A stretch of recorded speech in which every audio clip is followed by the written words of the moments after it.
It occurred to me that virtually each decade he's got a new lover, and they play a part in his work, definitely. Each decade he advances his technique somewhat. There's a preponderance of certain subject matter in different decades, and I thought, well, maybe I can progress chronologically, but still have a kind of sense of thematic and technical progression in the work by actually looking at each decade. And the thing is, nobody's actually tried to do that.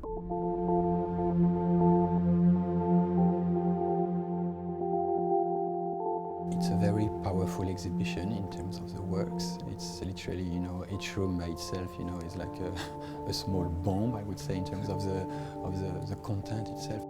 Essentially, I've arranged the objects according to their relevance in the exhibition, their relationship to each other, and so on. It's very complicated working that through with the designer at TANGUY, because spaces aren't always just what you want them to be.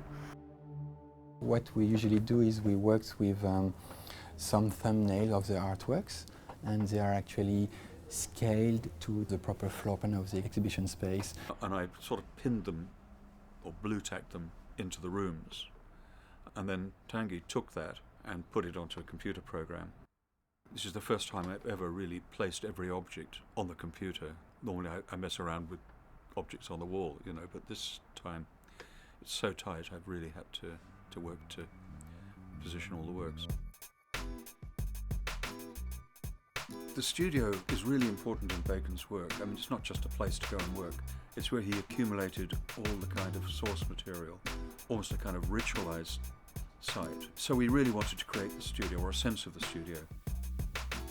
We thought that we could use an idea of a rare projection of Bacon's studio, that people could see as sort of a glimpse into his studio, like literally if you had a hole and you could see through the studio, but you could enter the first room. And literally when you finish the exhibition, you're really entering, so not a recreation of his studio, but an evocation of his studio and all the things which were close to him when he was working. One of the very first things Tony did was give us a big show and tell about the exhibition, and he had all this fabulous stuff about Bacon's life, and to me that was something that we could put in the book that you don't necessarily see in detail in the exhibition. I sit with ANALIESE, our catalogue designer, most days, and we go through it from top to bottom again and again. And one of the reasons that it's fabulous working on books here is that I actually work through everything with the curator. And so every image that's placed is a discussion. It's got a person, it's got the colour, it's got the painterly. It's a major publication. It's been sort of careful editing, a lot of time on the design. I mean, really going through the details of the design and how images sit with the text and all of that sort of thing. I mean, she tends to win prizes for her designs, and I think this could be one of them. We've got these notes about it being too hot, so we've taken out the reds.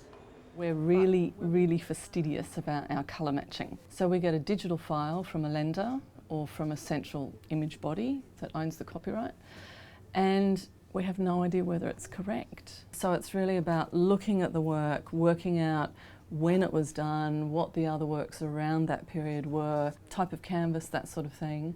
It's like piecing clues together. You do your best to respect the work, and it's not necessarily my job to make the catalogue a reflection of my design. It's about making the catalogue work for the exhibition and for the artist. All art should be about bringing the viewer into some contact with reality. Bacon's pictures might not look naturalistic, but they actually bring you back the sensation of life in a very powerful way. So here's a unique artist that's never had a show here. So people need to know about Bacon, but in order to know about Bacon, you've really got to see the works up close in the flesh. It's very important.